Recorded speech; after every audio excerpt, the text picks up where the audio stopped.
설명을 해요. 우리가 함께 거하니 그때가 10시쯤 되었더라. 함께 거했대요. 함께. 함께. 정결의식을 따라 두세 통 드는 도랑아리 6이 놓였는지라. 즉, 동아리 6개가 있다라는 걸 명확하게 알고 있어요. 그러니까 아마 세봤나 봐요. 6개. 아, 6개가 있구나. 세봤나 봐요. 예수님께서 요한복음 2장에 성전을 정결케 하는 의식을 행하는데 채찍을 만들 때 뭘로 만들었냐? 노끈으로 만들었다고 기록해요. 그러니까 예수님께서 무엇을 가지고 채찍을 만들었는지도 자세히 알고 있는 사람. 가버나움으로 내려가시나 여러 날 계시지 않았다. 가버나움에서 여러 날 계시지 않았다라는 며칠 계셨는지를 알고 있는 사람이에요. 우물 곁에 그대로 앉으니 때가 6시쯤 되었더라. 사마리아 여인을 만날 때거든요. 예수님께서 6시에 사마리아 여인을 만났다라는 것을 알고 있어요. 여러분, 사마리아 여인이 6시에 만났대요. 그래서 이것은 해석이 두 가지가 있어요. 첫 번째는 오후 6시, 오후 12시. 그러니까 정오죠, 정오. 그리고 또 어떤 분들은 오후 6시, 그러니까 저녁이죠, 저녁. 해가 넘어갈 때. 여러분, 오후 12시라고 정오라고 이야기하는 분들은 어떤 생각을 갖냐면, 오후 6시를 유대인의 시각으로 본 거예요, 유대인. 유대인의 시간 개념으로. 근데 오후 6시는 누구의 시간 개념이냐면은, 로마인들의 시간 개념이에요, 시간 개념. 근데 저는 오후 6시는 오후 12시, 정오 때양볕이 내려지는 시간이기보다는 요한복음에서 사용하는 시간의 개념을 보면은 로마인들의 시간 개념을 씁니다. 왜 그러냐면은 이 요한복음은 단순히 유대인들만을 위해서 기록된 책이 아니라 보편적인 그리스도인들을 대상으로 쓰거든요. 즉 로마 사회 안에 살아가는 그리스도인들을 위해 쓰거든요. 그렇다 보니까 로마 시간을 채택하기가 쉽죠. 왜 로마 사람들 전체로 대상으로 하니까.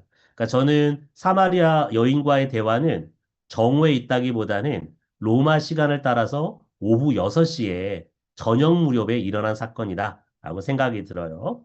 여자가 예수를 만나고 물동이를 버려두고 동네에 들어가죠. 그러니까 물동이를 버려두고 동네로 들어갔다라는 걸 잘 본 사람이에요. 이 사마리아 사람들이 청해서 이틀을 유해요, 이틀.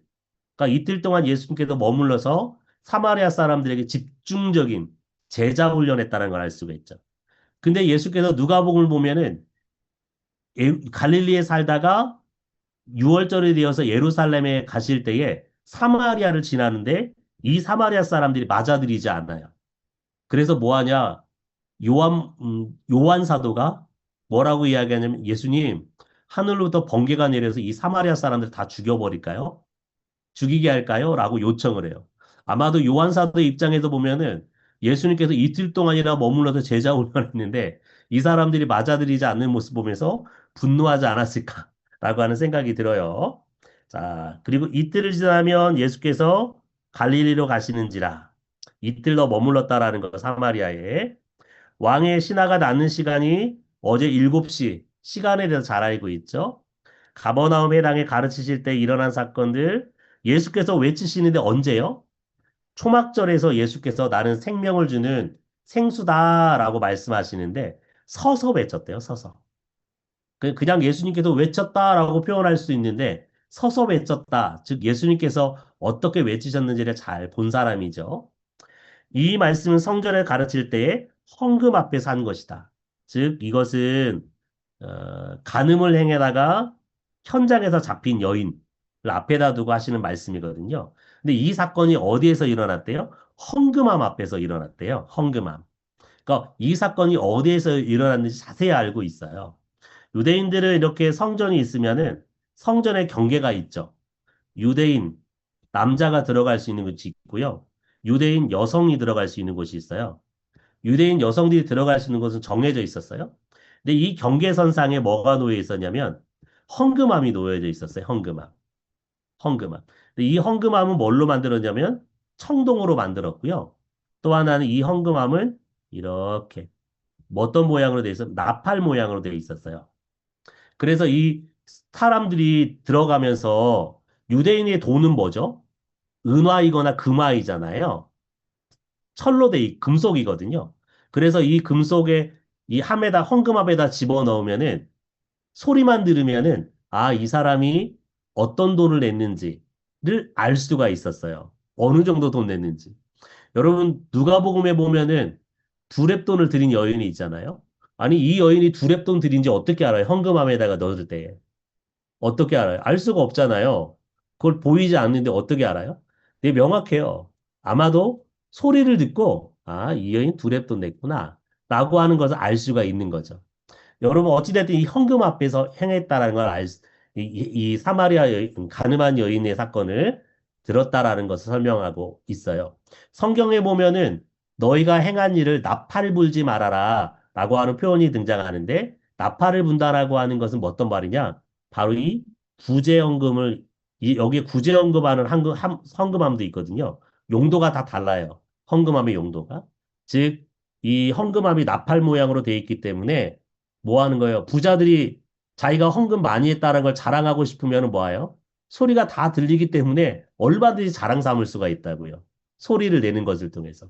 그러니까 예수께서 나팔 불지 말아라 라고 하는 것은 바로 구제할 때에 너희 사람들에게 자랑하려고 하지 말아라.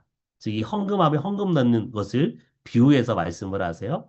예수께서 솔로몬 행각에 거니셨대요. 거니시고 나사로가 병들었다 함을 듣고 이틀을 더 유하셨어요. 자, 6월절 엿새 전에 예루살렘에 올라가는데 예수님께서 6월절 6일 전에 올라가셨다. 또 마리아는 지극히 비싼 향유 순전한 나드 한 근, 약 300데나리온. 데나리온은 한 사람의 일일 품삯이잖아요. 그러니까 300일 동안 노동해서 번 금액을 금액에 해당하는 향유를 마리아가 예수께 부어드리죠. 그러니까 어떤 향유를 부었는지, 얼마나 가치가 있는 것인지를 잘 목격하고 알 수가 있어요. 향유 냄새가 집에 가득했대요. 즉, 향유 냄새가 집에 가득한 것을 직접 맡아본 사람이죠.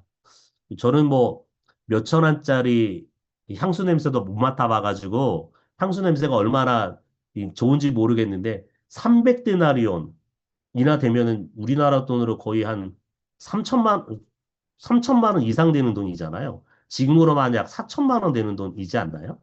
아닌가? 300만 원인가요? 하여튼 엄청나게 어찌돼 3천만 원이든 300만 원이든 엄청 비싼 돈인데 그 향유 냄새가 어땠을까? 그 향유 냄새를 맡은 사람이에요. 디베라 호숫가에서 예수를 직접 만난 사람. 예수님께서 제자들을 위해서 떡과 물고기를 준비하시잖아요. 숯불을 키우시고 그 모습을 직접 목도한 사람이에요. 시몬 베드로가 벗고 있다가 주님이다 라고 하는 소식을 듣고 겉옷을 얼른 둘러 입는데 그 모습을 직접 본 사람. 예수님과 육지와 고기를 잡는 뱃사이가 오심가쯤 거리도 잘 알고 있는 사람이에요. 153마리 그물이 찢어지는지라 큰 물고기가 153마리라는 것을 잘 알고 있는 사람이에요. 여러분 왜 153마리라는 걸 알고 있을까요? 큰 물고기가 153마리래요. 153 모나의 물뱀. 그러니까 작은 물고기까지 하면 엄청나게 많이 잡혔다는 거죠.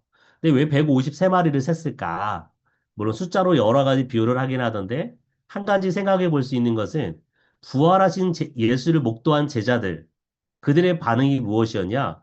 부활하신 예수님을 전한 증인의 삶을 살기로 결정하는 것이 아니라 큰 물고기 153마리를 셌다라는 것을 통해서 이들이 무엇 하고 싶은 거예요?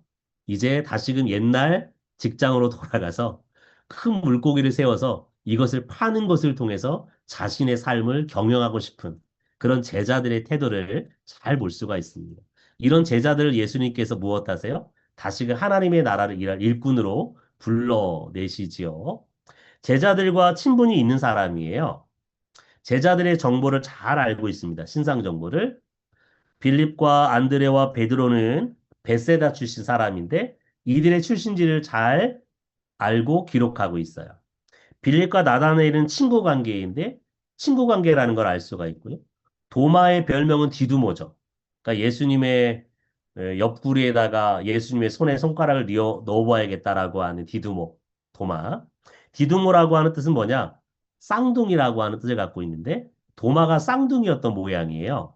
쌍둥이 중에 형인지 동생인지는 모르겠으나 도마가 쌍둥이라는 것을 잘 알고 있어요. 제자들의 믿음과 생각에 대해서 잘 알고 있습니다. 첫 번째 표적을 행할 때 제자들이 믿었다. 그만큼 예수님의 제자들과 어떤 사람들이 어떤 관계에 있어요? 친밀한 관계에 있어요. 이 사람이 믿었는지 믿지 않았는지에 대해서 알고 있는. 제자들이 예수께서 행하셨던 일에 대해서 하신 말씀에 대해서 기억해내는데 제자들이 기억했다라고 하는 걸 알 정도로 제자들의 상태에 대해서 잘 알고 있는 사람이죠. 최후의 만찬에 있었던 일을 정확하게 알고 있는 사람이에요. 정확하게. 여러분 최후의 만찬석을 보면은 뭐 레오나르도 다빈치죠.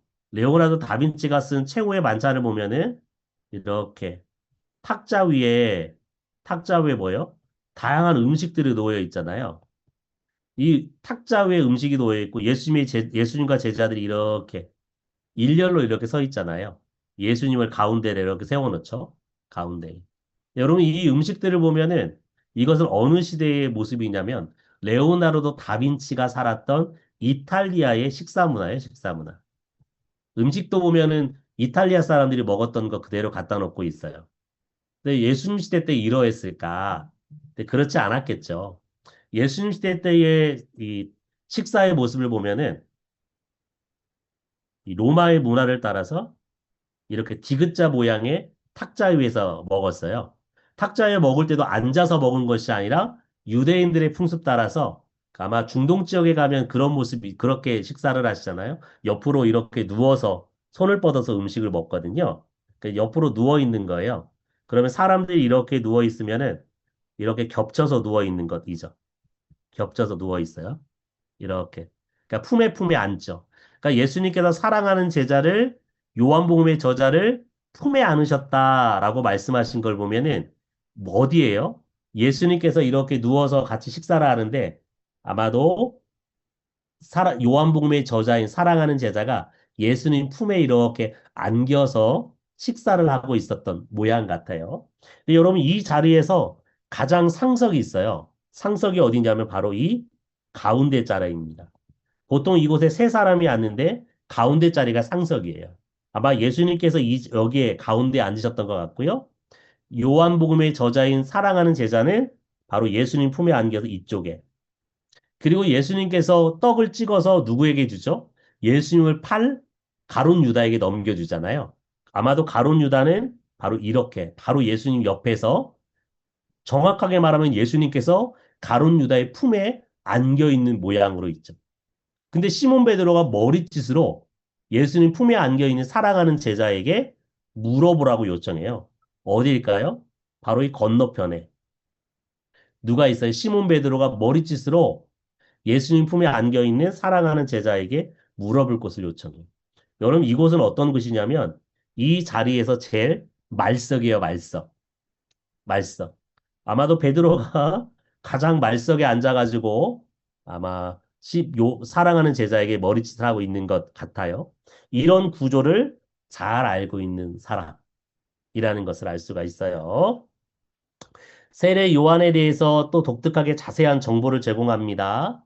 요한복음 1장에도 28절 51절의 말씀에 보면 4일 동안에 있었던 세례 요한과 관련된 사건을 잘 설명하고요. 요한의 제자 중에 두 명의 제자가 등장을 하는데 이 두 명의 제자 중에 안드레라고 하는 사람, 베드로의 형제였던 안드레라는 사람의 이름을 밝히는데 안드레와 함께 했던 다른 제자의 이름을 기록하지 않아요. 그리고 독특하게도 이 저자는 다른 모든 복음서들은 세례 요한을 설명할 때 세례 요한이라고 설명을 하거든요. 세례를 주는 자.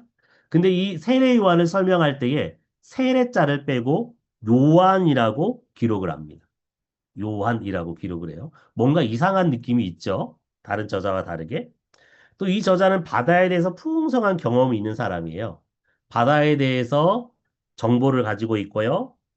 밤에 노을을 저어가는 사람이에요. 그러니까 밤에 여러분 칠흑 같은 어둠 속을 저어갈 수 있는 사람은 이 갈릴리 바다에 익숙한 사람일 가능성이 굉장히 크죠. 큰 바람이 불어 파도가 일어났어요. 그러니까 파도가 일어나는데 이 파도의 원인이 어떤 거예요? 큰 바람 때문에 폭풍우가 불어서 파도가 일어나고 있다라는 것을 알고 있는 갈릴리 어부의 가능성이 크다. 12명의 제자의 이름이 모두 언급되는 건 아닌데 마태, 마가, 누가는 다 언급을 하거든요. 근데 요한복음에서는 모든 제자의 이름을 언급하지 않습니다. 근데 이름을 언급하는 사람은 몇 명 되지 않아요. 그리고 특별히 요한과 야고보라고 하는 사람은 어부이죠. 그런데 요한 사도는 뭐하지? 12명의 제자인데 저 제자 첫 번째로 사도행전 12장에 보면은 순교하는 사람들이라는 것을 볼 수 있어요. 순교하는 사람. 자, 어, 무슨 말이냐면 이 어부였던 제자들은 바로 이 사람들이거든요. 어부였던 제자들. 어부였던 어부였던 제자들. 네. 이런 내용들과 비교해 봤을 때에 어떤 사람이냐? 이런 경험이 있는 사람이에요. 그런데 정확하게 알 수는 없지만 외증을 보면은 뭐라고 기록하고 있냐? 초대교회의 저자들은 요한복음의 저자를 누구라고 이야기하느냐?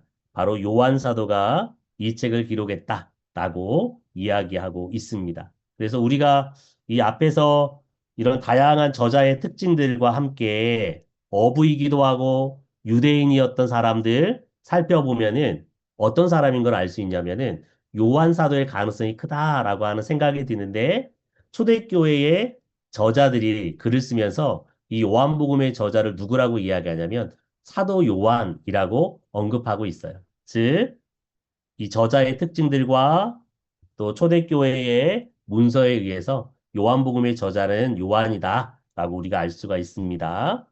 요한 사도는 어떤 사람이냐면은 처음에 예수님을 따랐던 사람은 아니에요. 요한은 세례 요한을 따랐던 사람입니다. 그러니까 아마 어부이면서도 무엇에 관한요? 진리에 관한 관심이 컸던 사람 같아요.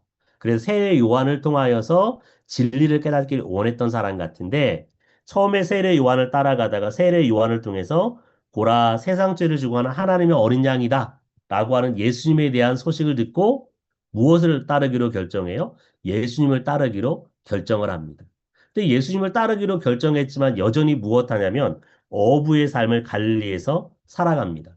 그러니까 지금으로 말하면 파트타임으로 예수님을 따랐던 것 같아요. 풀타임 사역자가 아닌. 그래서 예수께서 갈릴리 어부로 살아가는 요한을 제자로 부르시죠. 나를 따르라. 내가 너를 사람을 낚는 어부가 되게 하겠다. 그래서 요한이 무엇합니까? 어부라고 하는 자신의 직업을 버리고 예수를 따르는 풀타임 제자가 됩니다. 제자가 돼요. 예수님께서 이 요한과 그의 형제 야고보를 우르의 아들 보아너게라고 하는 별칭으로 불러요.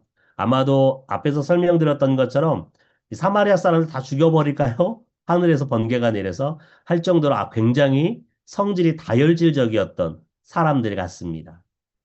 다혈질적인.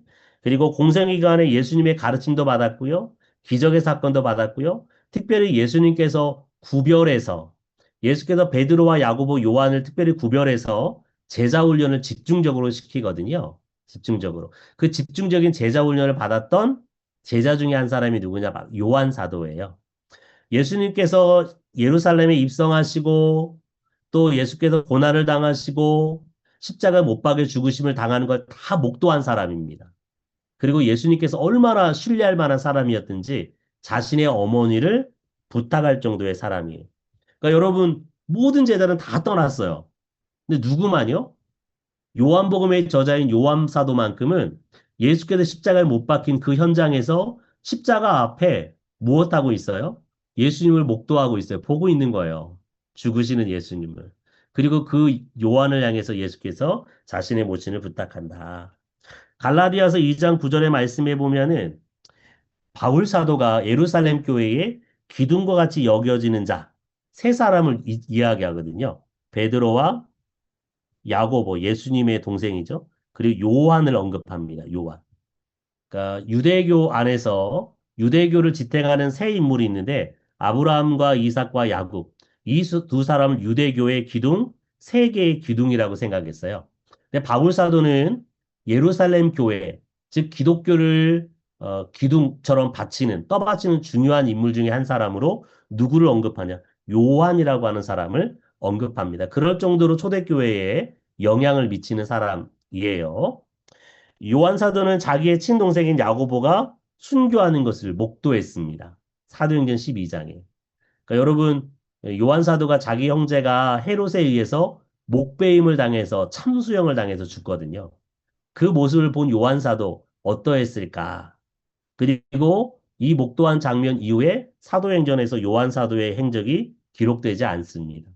이제 교회 전승에 의지할 수밖에 없는데 교회 전승에 보면은 AD 70년에 예루살렘 성전과 성벽이 무너져 내릴 때에 이때에 요한 사도가 요한 사도가 어디로 가게 되냐면 예수님께서 부탁했던 예수님의 어머니 마리아와 함께 소아시아의 수도인 예배소로 옮겨서 사역했다라고 이야기합니다.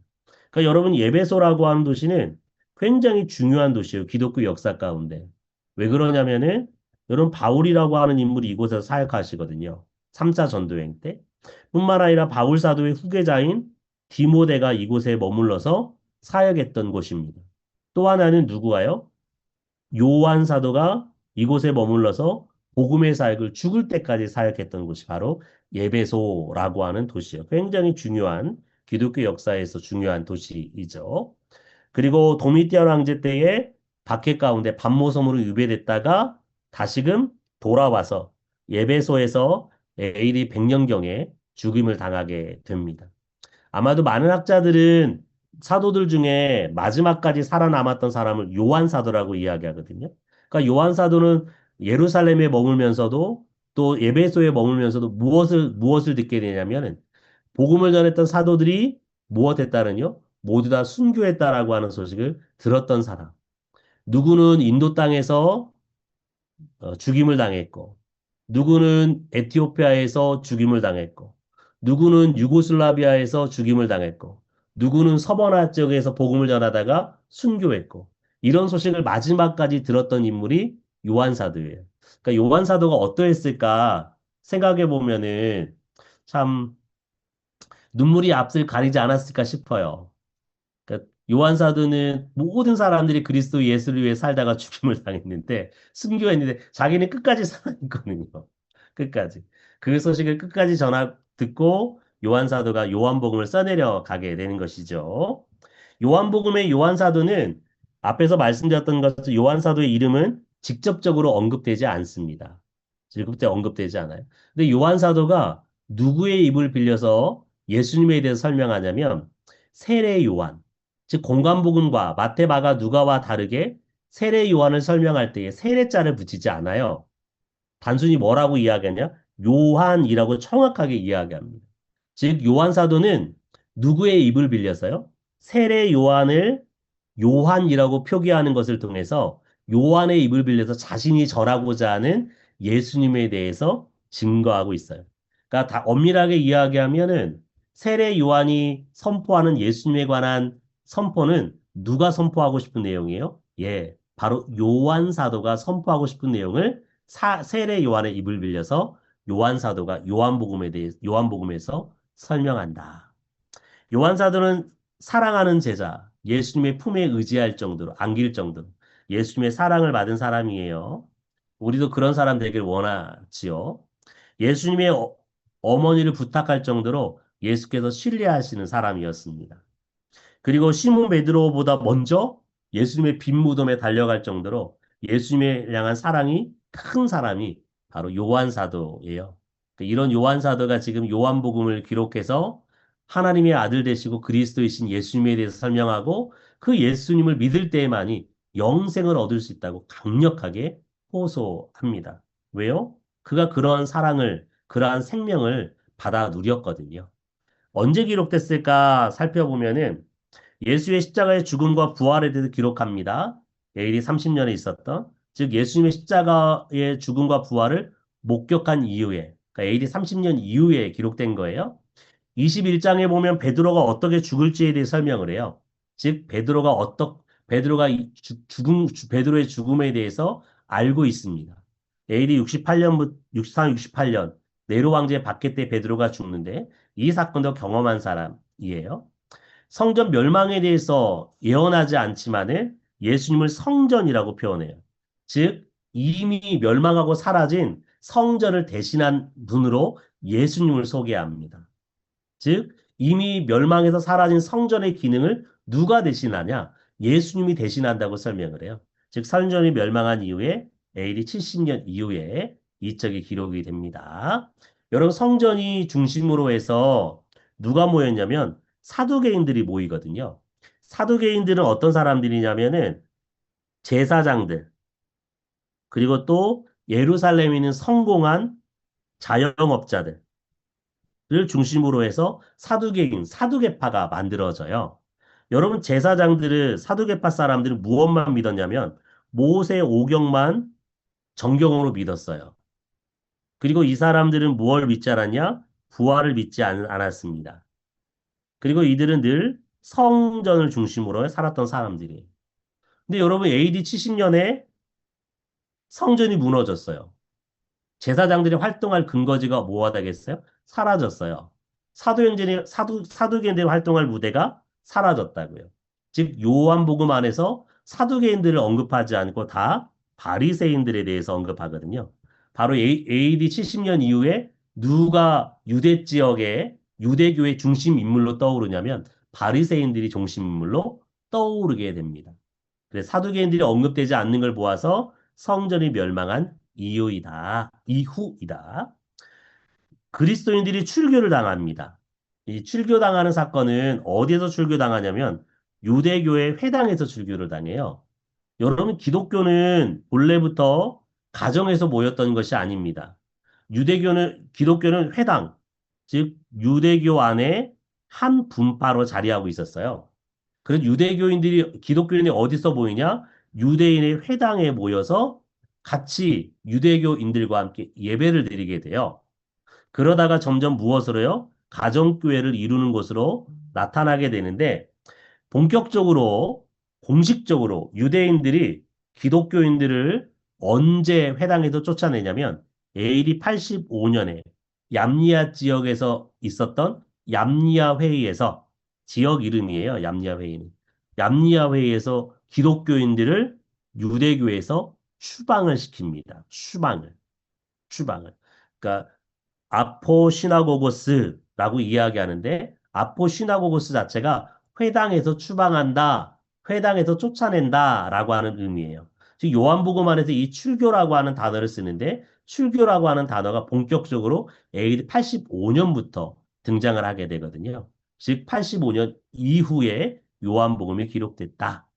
예수님을 증거할 때 성경이 예수님에 대해서 증거한다라고 강조해서 요한복음에 기록이 돼요. 그러니까 성경이 예수님에 대해 증거한다라고 하는 유대인들의 정경에 대해서 강조해서 설명을 하는데 AD 90년에 어떤 사건이 발생하냐면 얌니아회에서 유대인들이 어떤 성경만을 정경으로 받아들이냐면 히브리어로 기록된 즉 아람어로 기록된 성경만을 정경으로 받아들여요. 여러분, 기독교인들은 이방인 지역에 있었기 때문에 헬라어로 기록된 성경, 즉 70인역이라고 하죠. 70인역을 성경으로 사용했거든요. 그런데 유대인들이 70인역은 가짜다, 정경으로 받아들이지 않아요. 히브리어 아람어로만 기록된 성경을 정경으로 받아들이는데 바로 요한복음은 너희들이 정경으로 믿는 히브리어 성경 그것이 무엇을 기록한다고요? 예수님이 하나님의 아들이고 그리스도라고 하는 걸 증거한다. 라고 강조해서 설명을 합니다. 그래서 AD 70년 이후에 아마도 기록됐을 가능성이 크다.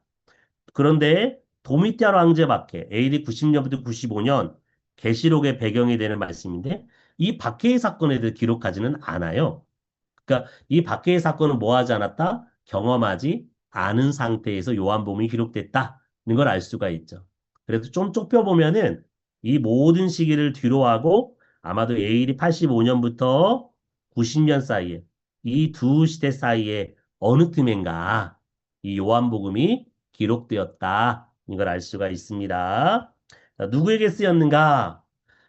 이 히브리어를 뭘로 번역하냐면 헬라어로 번역해 줘요.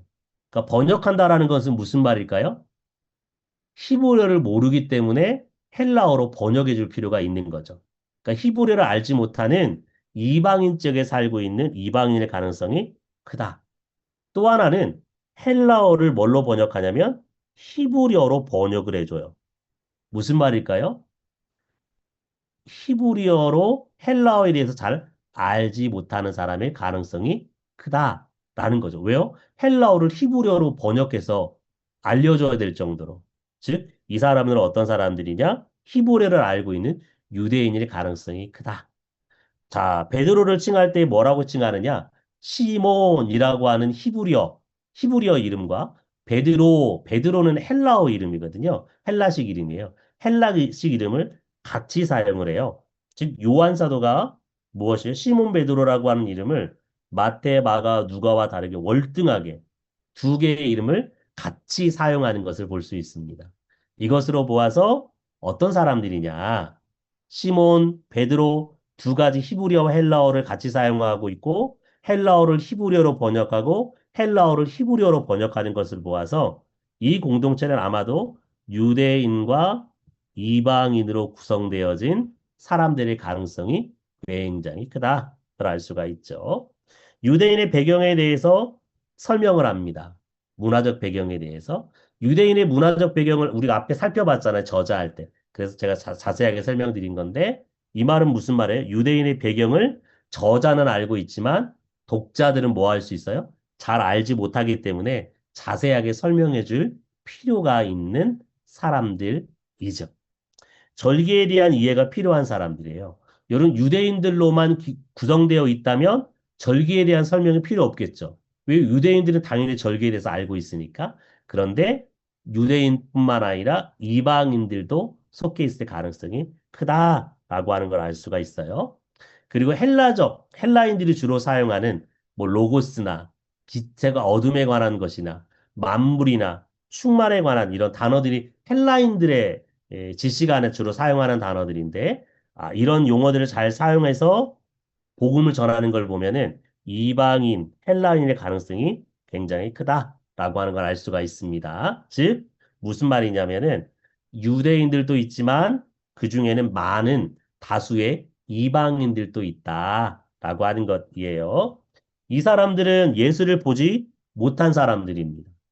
그도 그럴 것이 AD 85년에서 90년 사이에 기록됐다고 했잖아요. 예수께서 부활하고 승천하신 때가 AD 30년이라고 잡으면 이때로부터 몇 년의 시간이 흘렀어요? 약 65년에서 아니죠. 55년에서 60년의 시간이 흐를 때잖아요.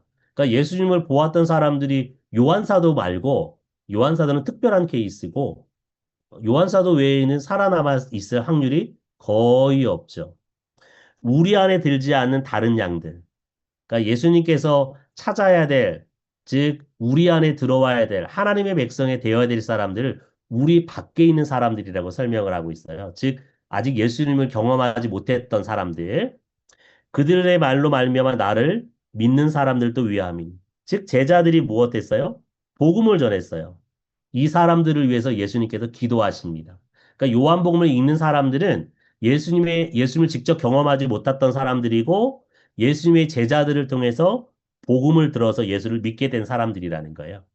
요한복음 20장 29절의 말씀에 보면은 복음 있는 자들보다 복음 있지 않는 자가 더 복되다라고 예수께서 말씀하시죠. 즉, 요한복음을 읽는 사람들 중에 어떤 사람들이 있는 거예요? 예수를 보지 못하고 믿어야 된 사람들인 거예요. 제자들의 설명을 통해서 요한복음을 통해서 너희 보지 못하고 믿는 너희들이 복된 사람들이다. 즉, 요한복음과 제자들을 통해서 복음을 전해 듣고 믿는 사람들이 요한복음의 독자들이 복된 사람들이라고 말하죠. 정확하게 말하면 예일이 70년 이후에 요한사도가 소아시아 예배소에서 중심으로 사역하고 또 하나는 이 예배소를 중심으로 해서 요한계시록을 보면은 서머나, 버가모, 두아디라, 사대, 빌라델비아, 라우디게아 일곱 교회를 기록하거든요. 아마도 요한 사도가 예배소를 중심으로 해서 이 일곱 교회를 순회하면서 사역을 담당했던 것 같아요. 그러니까 요한 사도의 사역의 범위가 이 소아시아 일곱 교회가 아니었을까 생각이 듭니다.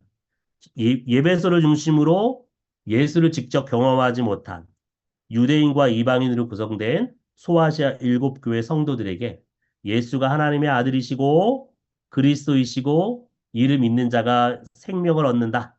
것을 강조해서 설명하기 위해서, 다시금 확증시키기 위해서 요한복음의 말씀이 기록된 것이에요.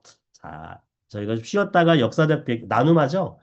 과거 역사적 배경하겠습니다. 네, 수고하셨습니다. 저희 지금부터